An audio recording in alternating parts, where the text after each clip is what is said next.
Tuhan adalah Bapakku. Ku berdoa surga terbuka, mujizatnya nyata, kuasanya tak pernah berubah, kasihnya selalu sempurna. Tuhan adalah Bapakku. Ku berseru, Tuhan dengarku. Dialah penolongku, Dialah penyelamatku. Ku berserah dan percaya. Aku ditolong Tuhan, aku dipulihkannya. Tak ada yang tak mungkin bagi Dia. Aku ditolong Tuhan, aku disembuhkannya. Tiada yang mustahil bagi Dia.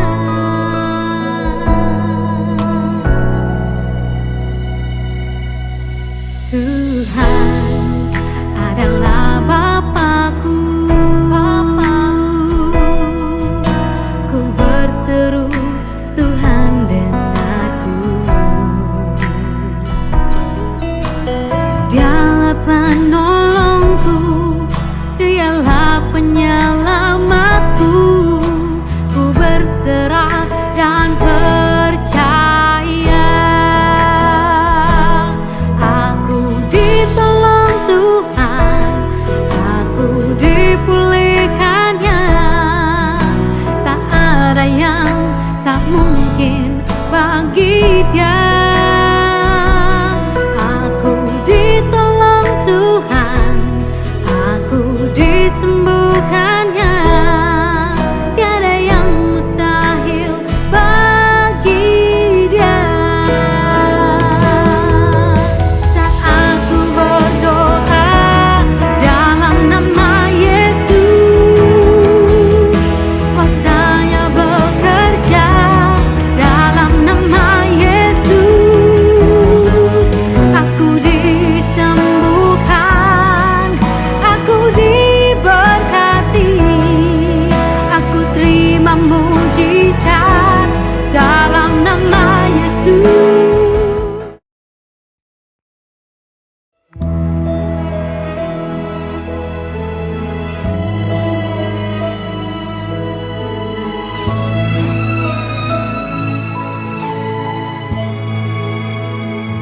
Hanya Yesus yang selalu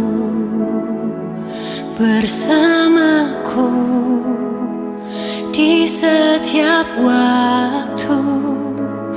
Kasih dan setiamu menyertai setiap langkahku.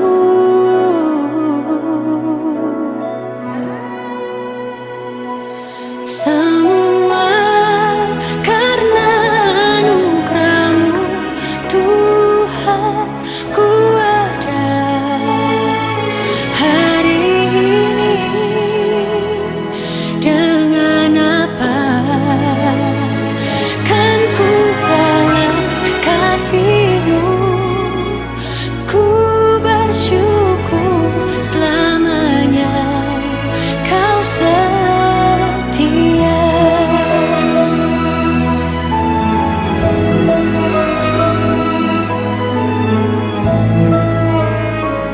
Hanya Yesus yang selalu bersamaku di setiap waktu. Kasih dan setiamu menyertai setiap langkahku. Semua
Selamat bertemu lagi saudara.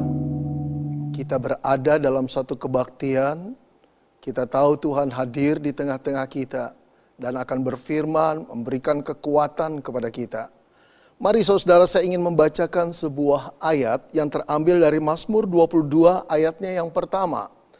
Mazmur 22 ayatnya yang pertama. Inilah Mazmur dari Daud. Dia berkata demikian, Allahku, Allahku, mengapa engkau meninggalkan aku? Aku berseru tetapi engkau tetap jauh dan tidak menolong aku. Saudara, pasti saudara sebagian dari kita mengenal seorang penulis dari Inggris yang bernama C.S. Lewis. Saudara, dia sastrawan Kristen yang betul-betul mendunia.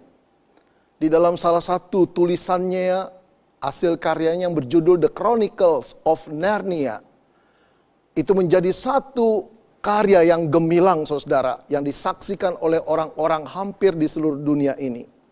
Tapi yang menarik adalah saudara, dia pernah mengajukan satu pertanyaan kepada Tuhan saudara. Pertanyaan yang sebetulnya sangat relevan bagi kita semua, apalagi dalam situasi yang kita hadapi belakangan ini. Apa yang dia tanya kepada Tuhan saudara? Dia berkata begini, Tuhan, mengapa engkau lebih mudah ditemui saat hidup ini berjalan lancar? Tetapi begitu sulit aku ketemui ketika hidup ini, saudara, aku membutuhkan pertolonganmu. Kenapa Tuhan? Saudara yang dikasihi Tuhan, saya yakin ada banyak orang yang mengiyakan perkataan daripada C.S. Lewis ini. Ada kebenaran di dalamnya. Tuhan lebih mudah diketemui, saudara, saat hidup kita berjalan lancar. Tapi betapa sulitnya untuk menemui beliau ketika kita membutuhkannya. Dia menghilang entah kemana. Apalagi di dalam situasi COVID seperti ini saudara. Ada banyak anak Tuhan yang mengalami banyak persoalan. Baik persoalan kehidupan, baik persoalan penghasilan, kesehatan, macam-macam yang menekan jiwa banyak anak-anak Tuhan. Mereka menjerit, mereka berdoa, mereka meratap kepada Tuhan. Tetapi tidak ada respon daripada Tuhan.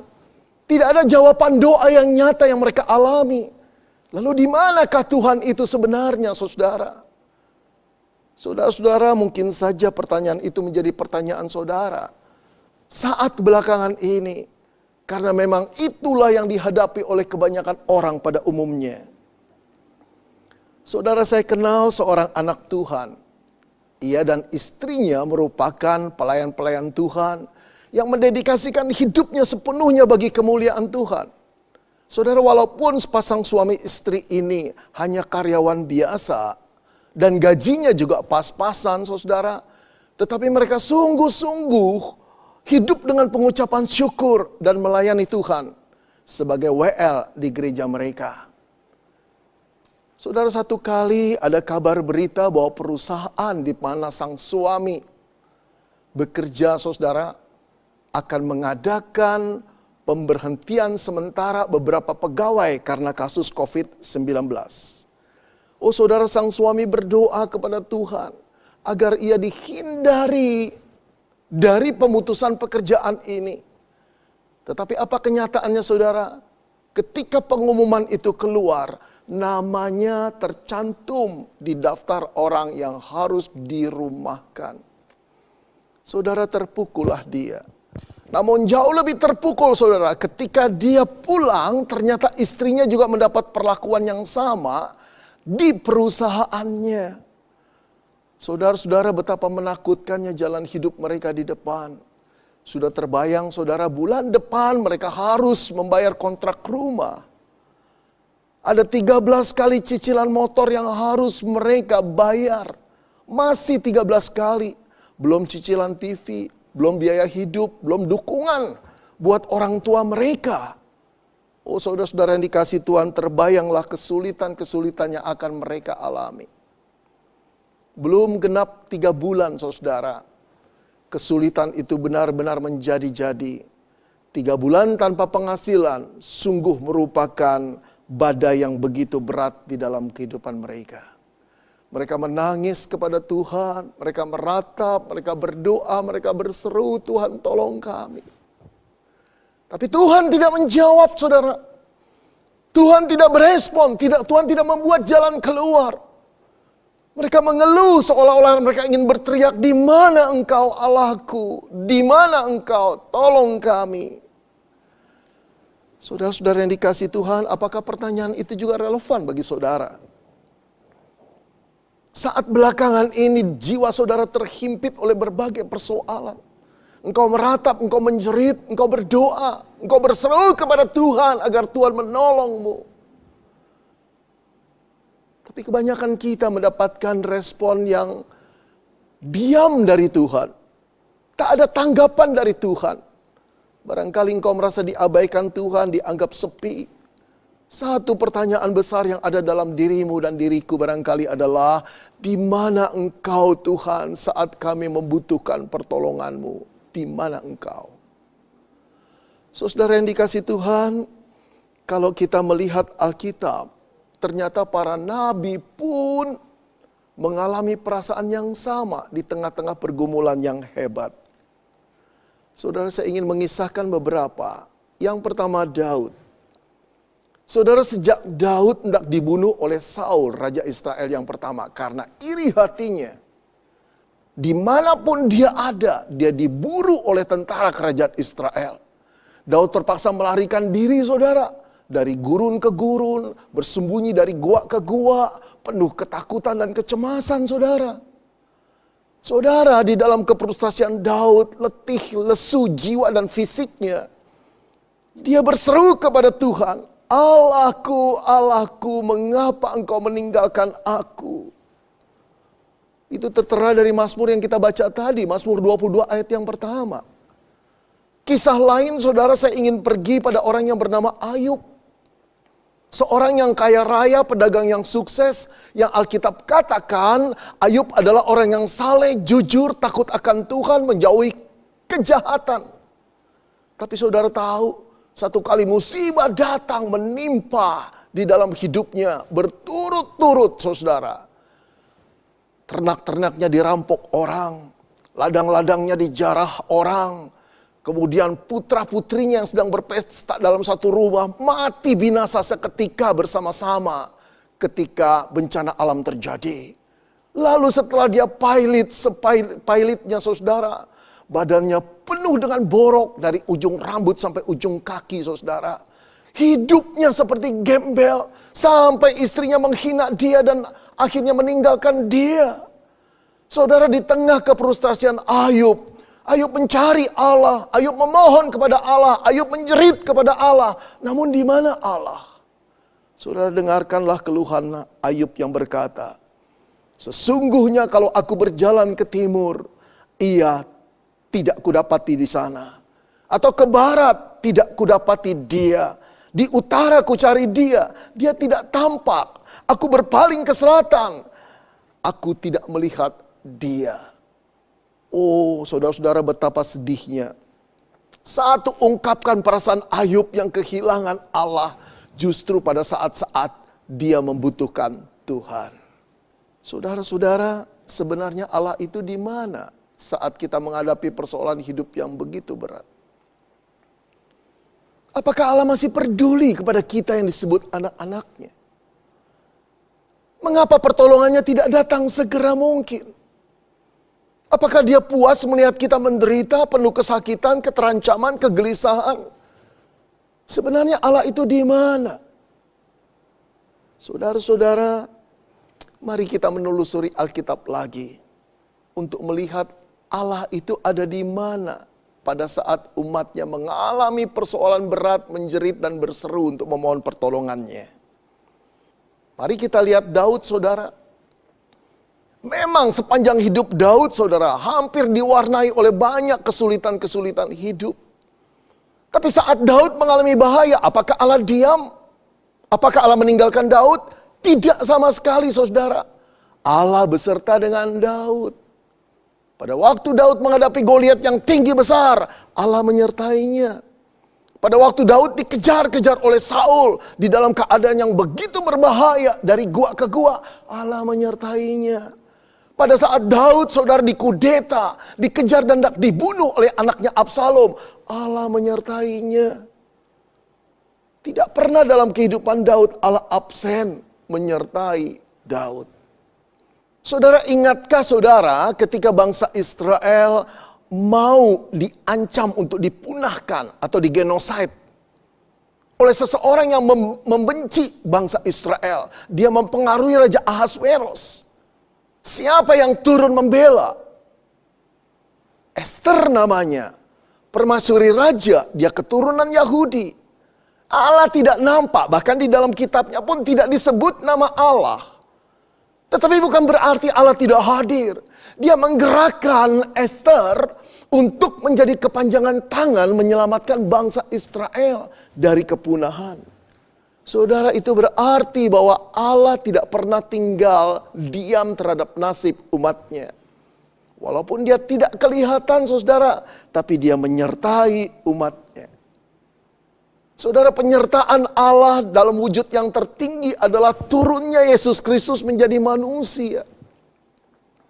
Dia lahir sebagai manusia. Dia dibesarkan di tengah-tengah manusia. Dia bergaul dengan manusia. Di dalam dia bergaul dan berkomunikasi, dia melawat manusia. Saudara-saudara, dia mengasihi manusia. Tidak ada manusia yang tidak dikasihi. Dia menerima keberadaan manusia dengan segala kekurangan-kekurangannya. Dia mencintai. Dia juga mengajar manusia akan kebenaran. Bagaimana mereka harus hidup yang benar di hadapan Tuhan. Dan kasihnya yang terbesar, saudara-saudara, ditunjukkan ketika dia naik ke kayu salib mengorbankan jiwanya. Untuk apa, saudara? Dia mengorbankan jiwanya agar kita yang berdosa tidak dihukum Allah. Penyaliban Yesus di kayu salib merupakan penanggungan, substitusi, pergantian jiwa kita yang seharusnya mati dihukum oleh Tuhan karena dosa-dosa kita. Namun Kristus membayarnya.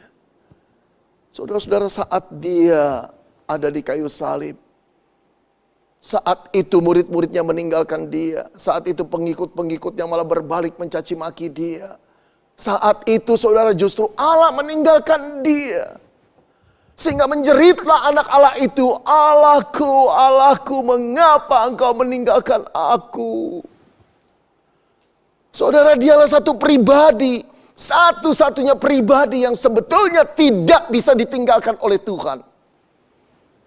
Manusialah yang harusnya ditinggalkan oleh Tuhan. Karena manusia berbuat dosa. Tapi dia tidak berbuat dosa, saudara. Tapi justru dia menjadi satu-satunya pribadi yang ditinggalkan Tuhan. Tergantung di kayu salib secara mengerikan dan hina. Kenapa, saudara? Agar engkau dan saya tidak ditinggalkan Tuhan. Karena hukuman kita telah ditanggungnya. Dia yang tidak mengenal dosa dijadikan dosa olehnya. Agar kita terbebas dari hukuman dosa. Saudara-saudara, itu bukti penyertaan Allah. Sampai Allah Bapa rela untuk terpisah dari anaknya. Agar kita terus disertai oleh Tuhan. Saudara yang dikasihi Tuhan, ketika kita mengalami kesulitan, ketika doa-doa kita tidak terjawab, ketika nampaknya Allah tidak berespon dengan ratapan dan seruan kita, itu bukan berarti dia tidak menyertai kita. Saudara, walaupun kita tidak bisa melihat hadirat Tuhan, tapi bukan berarti Tuhan tidak hadir. Tuhan tetap hadir dalam kehidupan umatnya, saudara-saudara. Oh saudara, mari. Ketika kita punya HP kehabisan pulsa, kita on, kita lihat sudah tidak bisa connect dengan wifi internet kita. Lalu kita mulai klik icon wifi. Di sana banyak tulisan-tulisan saudara wifi orang lain. Barangkali ada yang namanya metafor. Ada juga signal wifi yang namanya separuh jiwaku. Ada lagi belahan cintaku, macam-macam lah. Nah saudara, percayakah saudara bahwa di balik signal itu ada power? Di balik signal itu ada pribadi yang memilikinya. Nggak kelihatan, Tapi ketika pribadi itu mengizinkan saudara dan saya masuk ke wifi-nya, kita mendapat signal. HP kita hidup kembali. Ketika HP digerakkan oleh signal yang tidak nampak saudara, maka engkau dan saya bisa mencari informasi apa yang tidak kita tahu jadi tahu. Jalanan yang kita tidak tahu menjadi jelas dibimbing oleh HP kita, gadget kita. Kemudian kita juga bisa saudara untuk meminta tolong HP kita untuk memesan makanan, membayar, dan melihat rekening kita sisa berapa. Oh saudara-saudara, tidak nampak signal wifi itu secara nyata. Tapi bukan berarti dia tidak hadir. Saudara, hal yang sama ketika kita berdoa menjerit kepada Allah, kita tidak merasa hadirat Allah. Tapi bukan perasaan kita sekarang yang harus kita andalkan. Pengetahuan kita tentang Allah, bahwa dia adalah pencipta alam semesta, bahwa dia adalah roh, bahwa dia adalah Allah yang tidak pernah meninggalkan ciptaannya. Dia tetap memelihara bersama dengan ciptaannya, dia tidak pernah meninggalkan ciptaannya. Bahkan dia memberikan Yesus Kristus untuk Allah yang Immanuel itu tetap menjadi bagian kita dan hadir dalam hidup kita. Saudara, sampai Paulus berkata tidak ada satupun yang bisa memisahkan dari kasih kita dari kasih Kristus. Tidak, penderitaan, ketelanjangan, kekurangan, apapun tidak, bahkan kematian pun tidak. Saudara-saudara, masih kurangkah engkau percaya bahwa Allah tidak pernah meninggalkan kita? Jadi di mana Tuhan pada waktu kita menghadapi penderitaan, berdoa dan berseru dan dia tidak menjawab? Dia hadir. Dia mendengar doamu. Dia tahu kesulitanmu. Karena dia ada pada saat engkau berdoa. Dia memandangmu, dia menilikmu. Oke Pak, saya boleh mengakui bahwa Tuhan itu hadir dalam kehidupan saya. Barangkali ada orang yang berkata begitu. Atau pikiran saudara berjalan seperti itu. Lalu saudara lanjutkan, tapi masih ada satu pertanyaan Pak yang memburu di kepala saya. Kalau Tuhan hadir, mendengar doa dan melihat kesulitan saya, mengapa dia tidak segera menolong Pak? Coba Bapak jawab pertanyaan itu. Kalau Tuhan hadir melihat kesulitan saya, mendengar doa saya, kenapa dia tidak segera menolong? Kenapa dia berlama-lama? Apakah dia senang melihat orang stres, gelisah, penuh ketakutan, kesakitan, dan penderitaan? Saudara-saudara, apa yang menjadi pertanyaan saudara telah menjadi pertanyaan saya sekian lama. Kalau Allah hadir, kenapa dia tidak segera menolong? Saudara-saudara, kalau kita melihat Alkitab, kita harus mengakui bahwa Allah seringkali menolong umatnya berlambat-lambat memang. Kita harus mengakui itu. Saya tunjukkan pada saudara. Ketika orang-orang Israel berada di Mesir, mereka terjajah, dipekerjakan rodi, dipaksa, bahkan anak-anak mereka pernah dibunuh. Saudara, berapa lama mereka menderita sampai Allah menolongnya? 400-an tahun. Kita bertanya, kenapa Allah selama itu setelah banyak korban jatuh, kenapa Allah tidak segera menolong?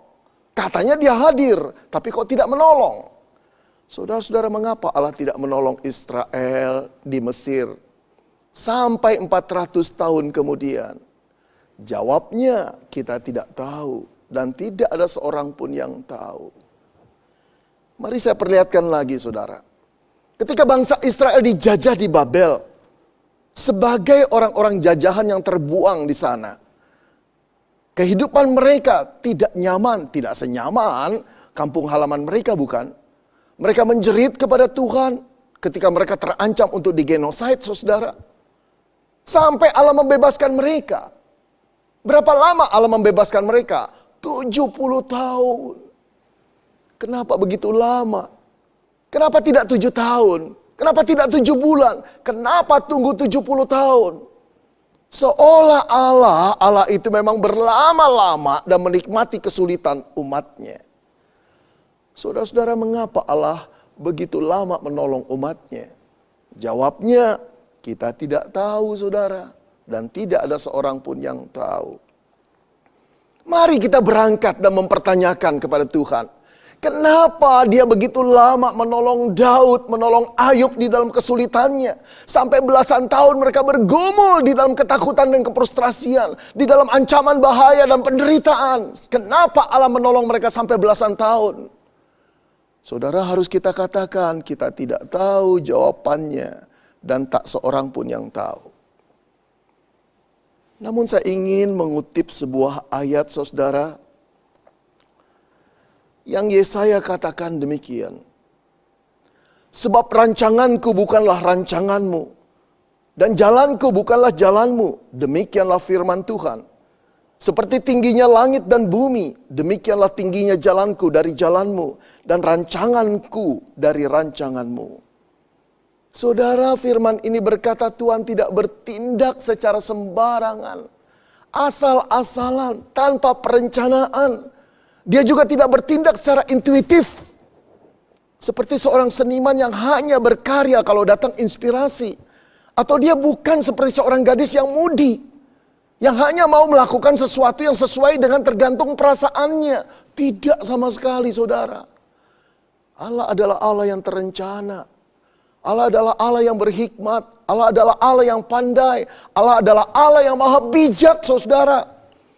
Dia bertindak sesuai dengan keputusannya, saudara. Saya ingin menunjukkan saudara lagi. Sejak Adam dan Hawa jatuh dalam dosa, Allah sudah menjanjikan seorang juru selamat akan datang. Membebaskan manusia dari dosa. Di malam Natal yang pertama, Yesus Kristus itu datang. Berapa tahun saudara-saudara, janji Allah akan keselamatan itu datang dalam malam Natal yang pertama. Berapa tahun? Ribuan tahun saudara. Bingung bukan? Kenapa setelah ribuan tahun baru Allah menolong manusia di dalam keterikatannya, keterjebakannya atas dosa. Setelah begitu banyak manusia menjadi korban dosa dan keganasannya. Jawabnya adalah kita tidak tahu dan tak seorang pun yang tahu saudara. Namun Galatia 4 ayat 4 berkata, tetapi setelah genap waktunya, maka Allah mengutus anaknya yang lahir dari seorang perempuan dan takluk kepada hukum Taurat. Setelah genap waktunya, waktu siapa saudara? Waktu Tuhan. Bukan waktu kita. Di dalam waktu Tuhan tertera juga saudara terkandung di dalamnya, di dalam perencanaan Tuhan, bukan perencanaan kita. Di dalam jalan Tuhan, bukan jalan kita. Oh saudara-saudara, inilah yang kita harus maklumi. Bahwa Allah bukan pribadi yang bertindak asal-asalan tanpa perencanaan. Bukan intuitif, bukan mudi. Tapi segala sesuatu telah Dia hitung sesuai dengan hikmatnya. Saudara, sampai Paulus berkata, oh alangkah dalamnya kekayaan, hikmat dan pengetahuan Allah. Sungguh tak terselidiki keputusan-keputusannya. Dan sungguh tak terselami jalan-jalannya. Sebab siapakah yang mengetahui pikiran Tuhan? Atau siapakah yang pernah menjadi penasihatnya? Saudara, Paulus mengakui keputusan-keputusan Allah tidak terselami. Saudara, saat manusia itu bangga ketika bisa menghitung berbagai faktor dalam mengambil keputusan. Saudara, Allah bukan cuma tahu beberapa faktor atau belasan faktor. Allah mengetahui jutaan faktor yang tidak dipertimbangkan manusia dalam mengambil satu keputusan. Jutaan faktor. Bahkan yang lebih luar biasa, dia bisa menggerakkan, mendesain faktor-faktor itu untuk bekerja sesuai dengan apa yang dia putuskan. Karena apa saudara? Karena Dia Allah yang maha kuasa. Karena Dia Allah yang maha bijak. Lalu dalam keberadaan Allah seperti ini, adakah Allah memerlukan penasihat? Seperti Dia kekurangan hikmat. Oh saudara, kita harus malu bahwa kita tidak layak dibanding Allah. Saudara-saudari Yesaya berkata Dia adalah penasihat ajaib. Dia penasihat ajaib. Apakah memerlukan penasihat? Saudara-saudara, jadi pada waktu Allah menahan-nahan atau merasa kita merasa Allah berlambat-lambat menolong. Saudara-saudara, itu bukan karena Allah tidak punya rencana. Tapi justru karena dia merencanakan dengan matang, dia tahu kapan harus menolong kita. Atau bahkan saya katakan, kapan menolong, kapan tidak menolong. Kalau menolong, kapan waktunya. Kalau tidak menolong, bagaimana nanti akibatnya. Tuhan sudah baca semua itu sesuai dengan rencananya. Kalau begitu saudara, mari kita jawab pertanyaan. Mengapa Allah berlama-lama menolong kita? Mengapa Allah tega membiarkan kita menderita di dalam situasi-situasi yang menjepit seperti belakangan ini? Jawabnya adalah, itulah kedaulatan Tuhan. Itulah kedaulatan Tuhan, saudara. Itulah hak prerogatif Tuhan. Satu hak yang dia punyai, yang tidak perlu dia konsultasikan kepada yang lain. Hanya dia yang bisa mengambil keputusan sesuai dengan dia. Kedaulatan Tuhan. Saudara, kita sudah mengenal istilah lockdown. Karena kasus pandemi ini, bukan? Nah, mari kita bertanya, saudara, siapakah di negara Indonesia ini yang berhak untuk memutuskan satu daerah, satu kota, satu provinsi itu untuk lockdown? Apakah bupati, wali kota, gubernur? Saudara, Presiden Jokowi menegaskan bahwa satu daerah lockdown atau tidak lockdown itu wewenang daripada pusat. Yang dimaksud tentu saja Presiden, saudara. Di bawah dialah wewenang itu. Dialah yang berdaulat memutuskan. Dialah yang mempunyai hak prerogatif untuk memutuskan lockdown atau tidak lockdown. Karena itu orang-orang di bawahnya harus tahu diri. Boleh sih saudara-saudara, Presiden Jokowi itu diberikan informasi tentang keadaan di satu daerah seperti apa. Karena beliau tidak maha tahu, bukan? Karena beliau juga tidak tahu detailnya keadaan budaya situasi lokal setempat. Oleh karena itu perlu diberi informasi agar beliau mengambil kebijaksanaan atau keputusan yang tepat. Tetapi keputusan lockdown atau tidak lockdown itu adalah hak kedaulatan Presiden. Saudara yang dikasihi Tuhan, apakah Allah akan menolong kita atau tidak? Kapan dia menolong kita atau tidak dari persoalan kita? Itu adalah kedaulatan Tuhan. Tapi berbeda dengan seorang presiden yang membutuhkan informasi tambahan supaya mengambil keputusannya tepat. Allah tidak memerlukan informasi tambahan supaya dia tidak salah mengambil keputusan. Allah tidak memerlukan penasihat supaya dia jangan gerasa gerusu menolong orang. Kapan harus ditahan, kapan harus cepat. Tidak perlu. Karena dia adalah Allah yang maha tahu, saudara. Dia tahu segala hal yang tidak diketahui oleh manusia. Dia lebih tahu dari segala manusia yang terpandai. Dia punya data yang lebih lengkap daripada semua data apapun di seluruh dunia dikumpulkan. Karena dia pencipta alam semesta ini. Saudara-saudara, hargailah kedaulatan Tuhan. Kita boleh mengeluh. Kita boleh meratap. Kita boleh berseru. Kita boleh berdoa. Kita boleh menangis kepada Tuhan. Dan Tuhan tahu perasaan kita. Tapi akuilah dia bahwa dia berdaulat mengambil keputusannya atas diri kita. Saudara-saudara, sebelum COVID melanda Indonesia, barangkali saudara jarang dengar khotbah tentang kedaulatan Tuhan. Saudara, yang banyak saya dengar khotbah-khotbah di YouTube selalu berkisah tentang apa, saudara? Khotbah tentang berkat, kekayaan, kemakmuran, mujizat terjadi. Tanpa sadar, saudara, khotbah-khotbah seperti itu mendorong jemaat untuk meminta, mencari, menggedor pintu Tuhan agar mereka mendapatkan apa yang mereka inginkan. Saudara-saudara, beberapa pengkhotbah berkata, untuk mendapatkan lebih daripada Tuhan, bawalah persembahan lebih banyak lagi. Dengan demikian Allah yang tidak pernah berhutang akan melunaskan, bahkan menambahkan apa yang kamu beri. Saudara-saudara yang dikasihi Tuhan, tanpa sadar pula jemaat sedang diajarkan bagaimana cara menyetir Allah, memanipulir Allah, menggerakkan Allah. Apakah betul ajaran ini? Kalau gitu, itu bukan Allah yang berdaulat. Yang bisa dimanipulir, digerakkan, disetir oleh jemaat dengan pemberiannya, dengan doanya, dengan puasanya, dengan ritual agamanya. Saudara-saudara yang dikasihi Tuhan, setelah kasus COVID baru ternyata saudara-saudara bahwa pengajaran itu tidak benar sama sekali. Tidak ada persembahan, tidak ada pelayanan, tidak ada ibadah yang bisa memaksa Allah untuk menghilangkan COVID dalam dunia ini. Tidak ada.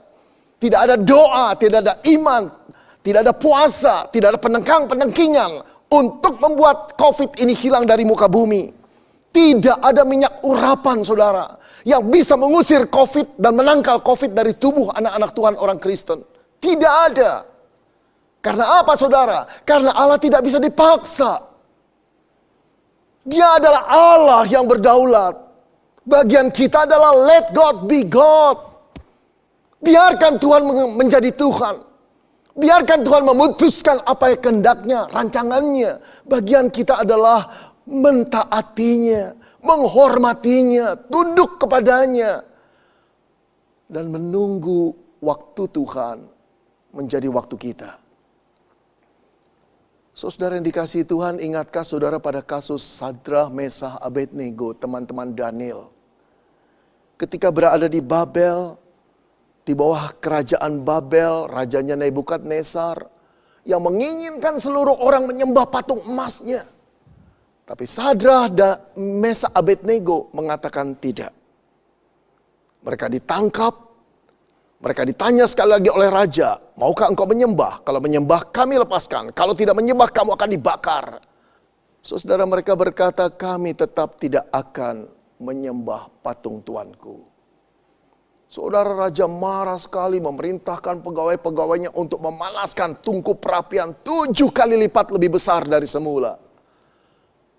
Menakutkan sekali. Tapi bagaimana reaksi Sadrah, Mesah, Abednego? Mereka malah berkata demikian. Jika Allah kami yang kami punya sanggup melepaskan kami, maka ia akan melepaskan kami dari perapian yang menyala-nyala itu. Dan dari dalam tanganmu ya Raja.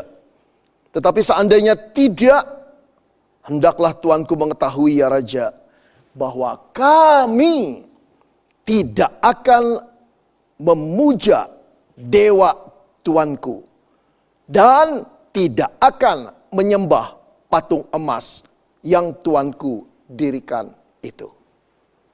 Oh saudara, inilah iman yang sejati.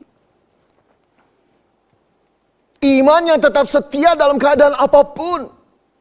Walaupun bukan cuma bahaya, kematian bisa tiba. Bagi orang percaya, apalagi kita yang telah diselamatkan di dalam Yesus, saudara. Kematian itu hanya pengantar kita bertemu dengan Yesus. Kematian itu tidak bisa dihindari. Tapi beruntunglah ketika kita mengalami kematian dengan iman di dalam Yesus. Karena dia telah mengganti hukuman dosa kita, bukan? Saudara-saudara yang dikasihi Tuhan, kematian bisa datang pada siapa saja. Dan satu kali kelak kita seorang demi seorang akan mendapat kematian itu. Tapi berbeda menghadapi kematian dengan iman dan menghadapi kematian dengan ketakutan. Ketika kematian itu datang dan kita tetap beriman. Kalau memang Allah mengizinkan mati, itu berarti kehendaknya. Allah memutuskan atas dasar kedaulatannya. Let God be God. Jangan marah kepada Tuhan karena kedaulatannya. Tapi kalau kedaulatannya memutuskan kita akan selamat, diancam seperti apapun, bahaya kematian berkali-kali pun menyerang kita, tetap saja kita akan hidup, bukan? Saudara-saudara, biarlah kita beriman kepada Tuhan. Sekarang mulai belajar tentang kedaulatan Tuhan. Akuilah dia di dalam segala situasi.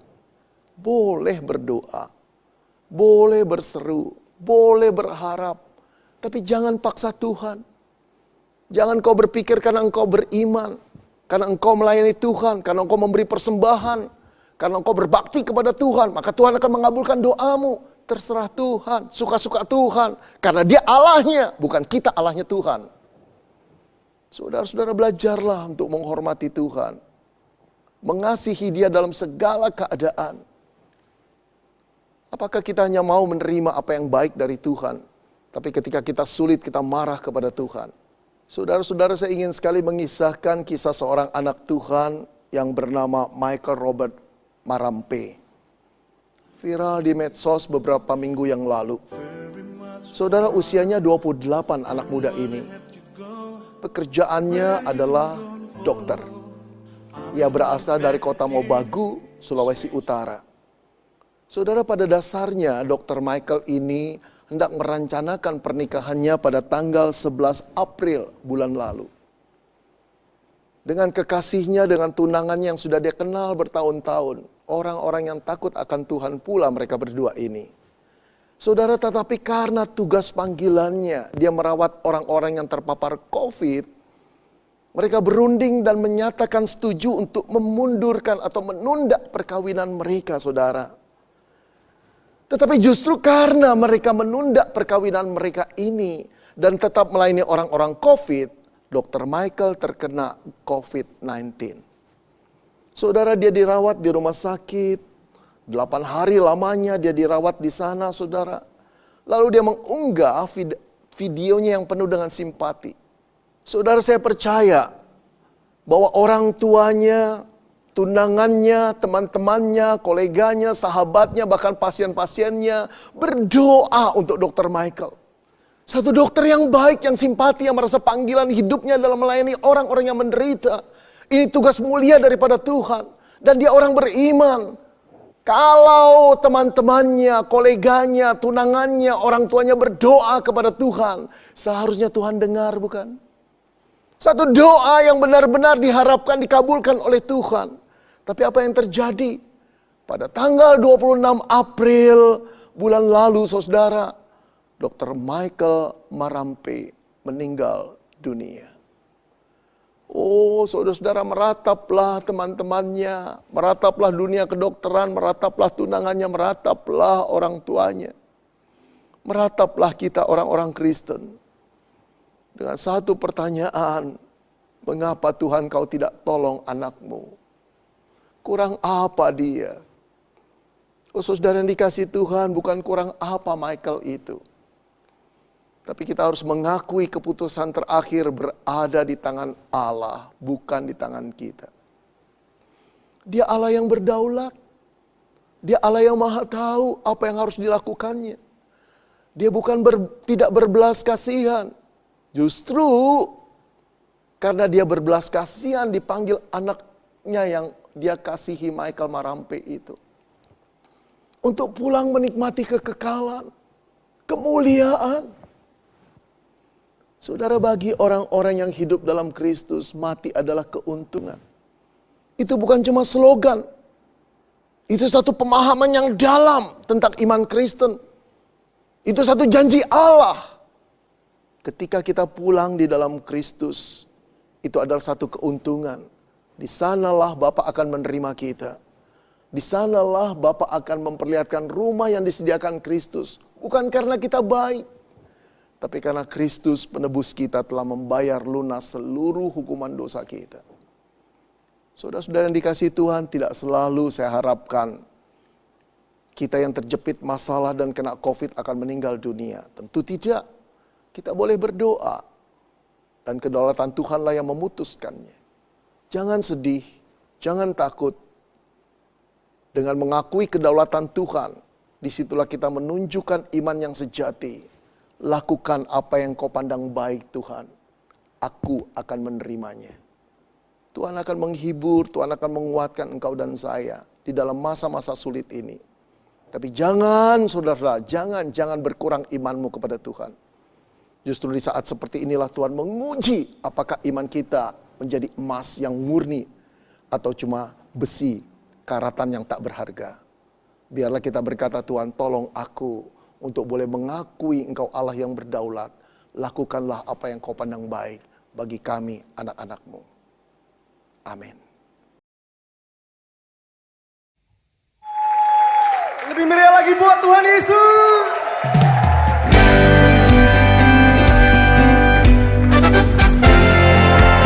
Sebab Tuhan kita baik dan bahwasanya untuk selama-lamanya. Kasih setia Tuhan yang percaya katakan yeay.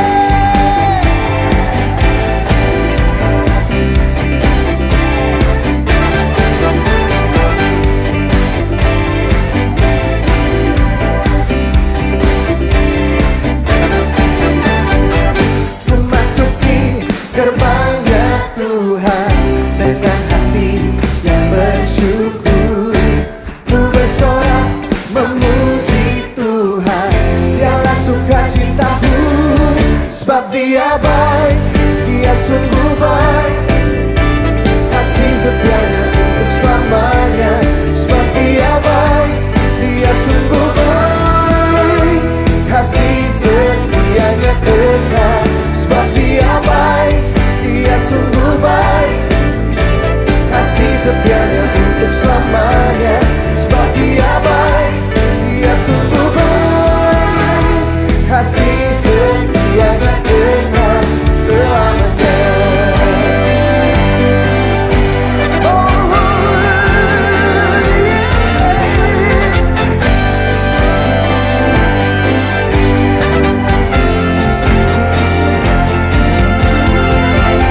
Ku nyanyikan pujian lagi dan dengan hati yang bersyukur, ku rasakan kebaikannya di sepanjang hidupku. Sebab Dia baik, Dia sungguh baik. Kasih setianya untuk selamanya, sebab Dia baik, Dia sungguh baik. Kasih setianya kekal, sebab Dia baik, Dia sungguh baik. Kasih setianya untuk selamanya, sebab Dia baik, Dia sungguh baik. Kasih setianya kekal, asingnya tak pernah berubah. Dulu sekarang dan selamanya, terpujilah Tuhan, terpujilah Yesus. Angkat suaramu katakan, terpujilah Yesus, terpujilah, amin. Tuhan, terpujilah Yesus. Sebab Dia baik, Dia sungguh baik. Kasih setianya untuk selamanya, sebab Dia baik, Dia sungguh baik. Kasih setianya kekal, oh, sebab Dia baik, oh, kasih setianya untuk selamanya, sebab Dia baik, Dia sungguh baik. Kasih setianya kekal, sebab Dia baik, Dia sungguh baik. Kasih setianya untuk selamanya, sebab Dia baik, Dia sungguh baik. Kasih setianya kekal, kasih setianya kekal selamanya. Yang merasakan kebaikan Tuhan, berikan sorak-sorai untuk Yesus.